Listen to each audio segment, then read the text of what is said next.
My brother turned my life into hell. Then he forced himself on my wife. Now he must face the pain. Ethan Monroe had always been the dependable one, the older brother whose quiet strength and unwavering sense of responsibility masked a lifetime of emotional isolation. In the modest Monroe household, where every room told a story of love and neglect in equal measure, Ethan learned early that being reliable did not guarantee affection. His younger brother, Liam Monroe, was the family's golden child.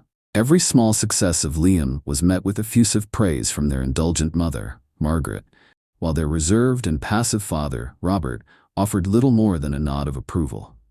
In that home, the disparity was palpable. Margaret's gentle hands would caress Liam's hair as she recounted every accomplishment with pride, while Ethan's achievements, though just as hard-fought, seemed to dissolve into the background noise of everyday life. Robert's silence, too, spoke volumes. It was a quiet resignation that tacitly endorsed Margaret's favoritism. Ethan's heart, however, was not impervious. Every overlooked accolade, every unreturned smile, seeded a deep, simmering resentment. The unspoken truth was clear. The family's love was divided, and Ethan was left to stand in the shadow. There were nights when Ethan lay awake, listening to the soft murmur of conversation that always centered around Liam's latest triumph. He felt the chill of neglect settle around him like an unwelcome shroud, a constant reminder that he was, in his parents' eyes, second best. In those moments, the tension within him grew, a tension built on years of isolation, disappointment, and unspoken accusations. He began to wonder if the foundation of his family was as fragile as it appeared, and if one day everything might shatter under the weight of long-accumulated resentments. Even as Ethan moved through life with the quiet dignity of a man who had borne his burden silently, a storm was gathering inside him. The looming confrontation, inevitable as the turning of seasons, promised to expose every injustice and every hidden hurt. That underlying tension, a blend of sorrow and steely resolve, was the only truth Ethan had ever known. Ethan's earliest memories are etched with contrasting shades of joy and melancholy. In the sunlit parlor of the Monroe home, while his younger brother Liam darted about with irrepressible laughter, Ethan often retreated into the quiet corner of a worn armchair with a book in hand. The household was abuzz with life, yet Ethan's inner world remained muted, an island of introspection in a sea of exuberance. Every day, Margaret's delighted exclamations when Liam learned something new rang through the house. "Oh, Liam, you're so brilliant." While Ethan's modest successes were met with a dismissive, "That's just how brothers bond." There were countless instances when Ethan's spirit felt crushed by the disparity in attention. One vivid memory stood out. After a long day at school, Ethan had returned home eager to share his success on a challenging math problem that even his teacher had marveled at. Instead of the congratulatory praise he had yearned for, he was immediately called upon to help Liam with his homework. The moment stung deeply. Liam snatched the pencil from Ethan's hand, giggling as he scribbled without care, while Margaret beamed at the display. Ethan's pride was trampled underfoot, and the seed of envy, mixed with a profound sense of inadequacy, was sown. Privacy, too, was a luxury Ethan never fully possessed. His journals, where he poured out his secret hopes and frustrations, were repeatedly invaded by Liam's mischievous curiosity. Liam would flip through pages, reading aloud snippets of Ethan's private thoughts as if they were mere jokes. Each act of invasion further deepened Ethan's sense of betrayal. His small treasures, handmade drawings, carefully kept collections, were disregarded in favor of the spontaneity and charm of Liam's antics. Even in moments meant for togetherness, the disparity was unmistakable. Family dinners, intended as a time for bonding, instead turned into showcases for Liam's achievements. While Ethan attempted to contribute, his words were drowned out by the clamor of praise for his brother. The echoes of "Good job, Liam" resonated like a cruel refrain, reinforcing a belief that he was unworthy of similar recognition. Yet, amid these slights, Ethan's inner resilience began to emerge. In the quiet solitude of the neighborhood library, he discovered a world of stories and ideas that offered a glimpse of a life beyond his own. That sanctuary of books and silence nurtured a secret hope within him. A hope that one day he might prove his worth, not just to his family, but to himself. Even as every incident of favoritism and neglect compounded into a heavy burden of sorrow, a defiant ember of determination was lit within his heart. He vowed silently that the day would come when his true self would no longer be confined to the background, but shine with its own light. Yet, the seeds of resentment that were planted in those early years would grow unchecked, nurtured by each small injustice.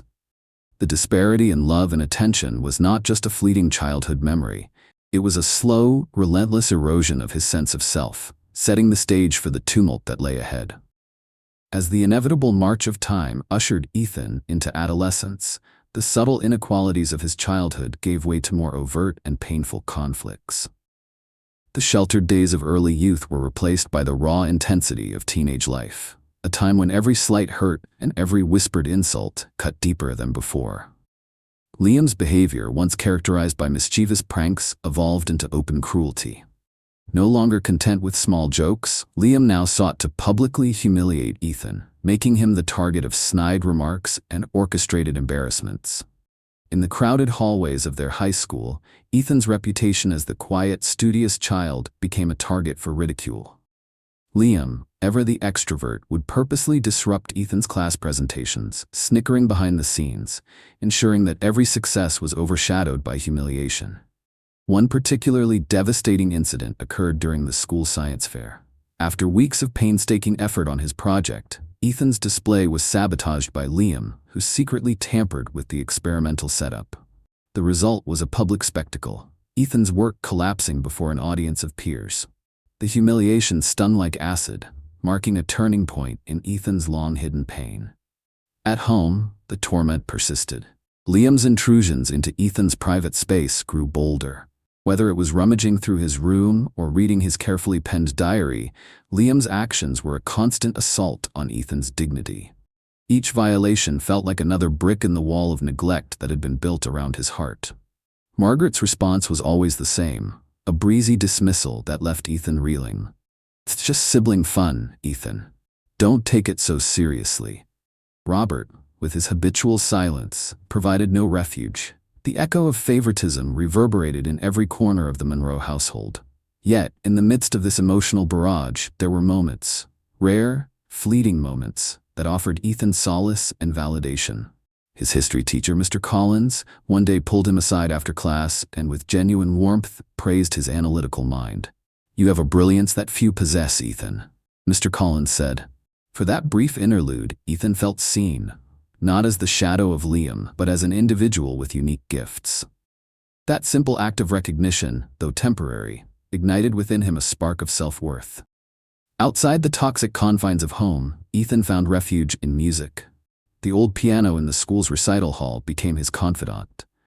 Late afternoons spent coaxing gentle melodies from its keys allowed him to express the storm of emotions that words could not capture. Each note was a silent declaration of resistance, a promise that he would not let his identity be defined by neglect and cruelty. In those moments, the pain of favoritism was transformed into something almost beautiful, a bittersweet symphony of defiance and hope.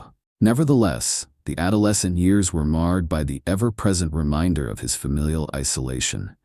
Even as Ethan nurtured his talents and built a quiet inner sanctuary, the relentless comparisons at home eroded his confidence. The adage, "boys will be boys," became a shield for Margaret and a dagger to Ethan's already wounded pride. In the cacophony of teenage turmoil, Ethan resolved to rise above the cruelty, to prove that his quiet strength was not a weakness, but the very foundation upon which he would build a better future. Deep inside, the scars of those turbulent years took root, weaving into his soul a determination to escape the toxic legacy of the Monroe name. Every public humiliation, every private betrayal, steeled him further, even as the bitterness threatened to consume him. With each passing day, Ethan's resolve grew, a resolve to someday reclaim his self-worth and shatter the chains of familial neglect. The day Ethan left the Monroe home for college marked the beginning of his long-sought escape from a life defined by favoritism and pain. With a full scholarship in hand and the promise of a fresh start, he stepped onto a campus that pulsed with the energy of possibility. In the bustle of university life, he finally had the space to redefine himself. Not as the overlooked older brother, but as an individual with ambitions, talents, and dreams of his own. In those early years of independence, Ethan immersed himself in his studies and extracurricular pursuits. Every lecture, every late-night study session in the library was a step away from the past and toward a future he could shape. Success began to accumulate in small, steady victories. A well-received paper here, a breakthrough in research there. These achievements, though hard-won, filled him with a sense of pride and a growing confidence that he was more than the sum of his childhood sorrows. It was during his sophomore year that Ethan met Olivia Hart. Their introduction was unremarkable by most standards, a brief conversation at a campus coffee shop. But for Ethan, it was transformative. Olivia possessed a quiet kindness and an empathy that resonated with the hidden parts of him. Her smile, gentle and sincere, seemed to promise a sanctuary from the wounds of his past. As they spent time together, strolling through autumn-kissed campus pathways and sharing whispered confidences over late-night cups of tea, a hopeful future began to unfold before him. Olivia became the steady light in a life that had long been shadowed by neglect.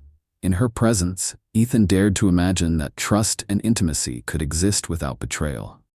Their relationship grew gradually, nurtured by shared dreams, mutual respect, and the soft glow of newfound affection. Yet, even as love blossomed between them, Ethan could not entirely escape the lingering echoes of his past. Occasional phone calls from home and memories of the Monroe household's painful dynamics reminded him that the specter of favoritism and abuse still lurked in the recesses of his mind. Despite the scars, Ethan dedicated himself to building a life defined by purpose and resilience. He excelled academically, and his burgeoning career promised a future where he could finally command the respect he had long been denied. Still, on quiet nights, he would find himself reflecting on the old wounds, the endless comparisons, the neglect that had once nearly broken him. In these moments, he resolved to protect the fragile happiness he had found with Olivia, even as doubts crept in about whether he had truly left the past behind. A subtle disquiet began to take shape as well. Olivia, for all her kindness, harbored hints of a complicated history with the Monroe family, a connection that Ethan initially dismissed as coincidental. Over time, her offhand remarks about family reunions and old ties began to gnaw at him, planting a seed of uncertainty that he could not easily shake off. Nonetheless, he clung to the hope that love and time would heal all wounds, and that the new life he was building could ultimately outshine the darkness of his origins. Ethan's journey into adulthood was a delicate balancing act between the desire to forge ahead and the pull of memories too painful to forget. With every step forward, he carried the weight of the past like an old, familiar coat. Yet in that weight lay a promise that one day the scars of neglect would become the very proof of his survival and strength. The fragile equilibrium Ethan had so carefully built began to crumble on a seemingly ordinary evening that would alter his life forever. At first, there were only small signs. A missed call on Olivia's phone, a furtive glance exchanged when she thought he wasn't looking. These moments, initially dismissed as the quirks of a busy life, soon coalesced into an undeniable pattern of secrecy and distance. Late one night, as Ethan sat in his sparsely furnished apartment poring over notes for an upcoming presentation, a notification flashed across Olivia's phone. Its message, a terse text from someone named Liam, was innocuous enough at first glance. Yet as Ethan's eyes scanned the words, his heart sank. The message alluded to secret meetings, shared confidences, and an intimacy that should have been reserved for a partner, not a sibling. A cold dread gripped him as the pieces of a terrible puzzle began to fall into place. The next day, Ethan's mind raced with doubts. He scoured Olivia's phone history, piecing together snippets of conversations, misplaced receipts, and even a stray email that hinted at an affair. Each fragment of evidence struck him like a blow. In a rush of panic and despair, he confronted Olivia. Their conversation began in hushed disbelief and escalated rapidly into an explosion of pent-up anguish. Olivia's once comforting eyes filled with remorse as she confessed. An old connection with Liam had reawakened, morphing from harmless flirtation into a full-blown affair. Every word she uttered echoed with the same betrayal Ethan had endured throughout his life, a betrayal of trust, of love, of family. In that moment, Every long-guarded memory surged forward. The countless times Ethan had felt invisible, the quiet suffering of a boy overshadowed by his brother's reckless charm, coalesced into a single, devastating truth. Olivia's betrayal was not an isolated act. It was the culmination of years of neglect and the final, shattering blow that rendered all the old wounds raw and exposed. Ethan's mind swirled with conflicting emotions: shock and devastation, anger, and a grim sense of vindication. He recalled every instance of injustice, from the lost accolades of his childhood to the relentless humiliations of his school days. All of it now converged into a painful, inescapable reality. The truth was that the love he had so carefully nurtured was built upon the ruins of a family legacy marred by favoritism and deceit. That night, as Ethan paced his dimly lit apartment, the silence became oppressive. The betrayal cut deeper than any physical wound he had ever sustained. He resolved then and there that he would no longer allow the ghosts of his past, embodied in Liam's betrayal and Olivia's complicity, to define his future. The pain was undeniable, yet in it lay a fierce clarity. The time for silence and submission was over. Ethan's thoughts turned to the future, a future he now realized must be built on the foundation of his own self-worth rather than the crumbling legacy of the Monroes. The revelation, as devastating as it was, had ignited a determination to reclaim his dignity and sever the toxic bonds that had ensnared him for so long. In that heart-wrenching moment of betrayal, Ethan resolved to confront the demons of his past, no matter the cost. Armed with the painful truth, Ethan summoned the courage to confront the very heart of the Monroe family. On an overcast afternoon that seemed to mirror the gloom of the moment, he returned to the family home, a place now tainted by memories of neglect and favoritism, to demand answers. In the familiar yet oppressive living room, he gathered his family: Margaret with her quivering defensiveness, Robert with his resigned sorrow, and Liam, whose once carefree demeanor had hardened into anxious defiance. Ethan began with a measured voice that belied the storm raging inside him. "I have come to speak my truth," he declared, recounting in painstaking detail the evidence of Olivia's betrayal and the years of injustice that had left him feeling invisible. As he spoke, each word was imbued with the weight of accumulated grief, a litany of neglect that now demanded retribution. Margaret's face drained of color as Ethan's revelations struck home. Her habitual justifications, "It's just sibling rivalry, and boys will be boys," crumbled under the force of his earnest accusation. Robert, long the silent witness to the family's dysfunction, could only offer a heavy sigh as he looked upon his two sons. "We trusted you both," he murmured, his voice laden with regret as he glanced at Liam. But it was Liam's reaction that spoke volumes, a mix of anger, shame, and desperate self-defense. Words tumbled out in stuttering apologies, attempts to shift the blame onto circumstances, and futile denials that did little to mask the underlying truth. As the confrontation escalated, the discussion veered into the long-hidden subject of the family trust, a sum painstakingly built over years, meant to secure Ethan's future. The revelation of Olivia's affair, now intertwined with the issue of inheritance, became a symbol of the lifelong inequities Ethan had endured. "I refuse to be defined by your favoritism," he insisted, his voice trembling with a mix of fury and sorrow. "For too long, I have been forced to live in the shadow of my brother's misdeeds, while every achievement of mine was dismissed as inconsequential." In the ensuing chaos, Margaret's defenses finally broke down. Tears streamed down her face as she pleaded for forgiveness, her words a jumbled mixture of regret and rationalization. Yet Ethan's resolve was unyielding. The conversation reached its apex when Robert, his eyes filled with remorse, acknowledged his own inaction. "I should have protected you, Ethan," he admitted quietly, a confession that resonated in the heavy silence that followed. The fallout was swift and irrevocable. The Monroe family, once bound by shared memories and unspoken loyalty, now lay fractured. The confrontation left behind a landscape of raw emotions: bitter anger, sorrowful regret, and a deep-seated sense of betrayal that could not be undone. Ethan's declaration of independence, both a victory and a profound loss. He had finally reclaimed his voice, but in doing so he severed the only ties he had ever known. In that charged moment, Ethan knew that his future lay not with a fractured past, but in forging a new path, a path defined by self-respect, even if it meant leaving behind the remnants of the family he once called home. In the weeks that followed, Ethan embraced a cautious solitude. The Monroe home, now a distant relic of pain and neglect, no longer held power over him.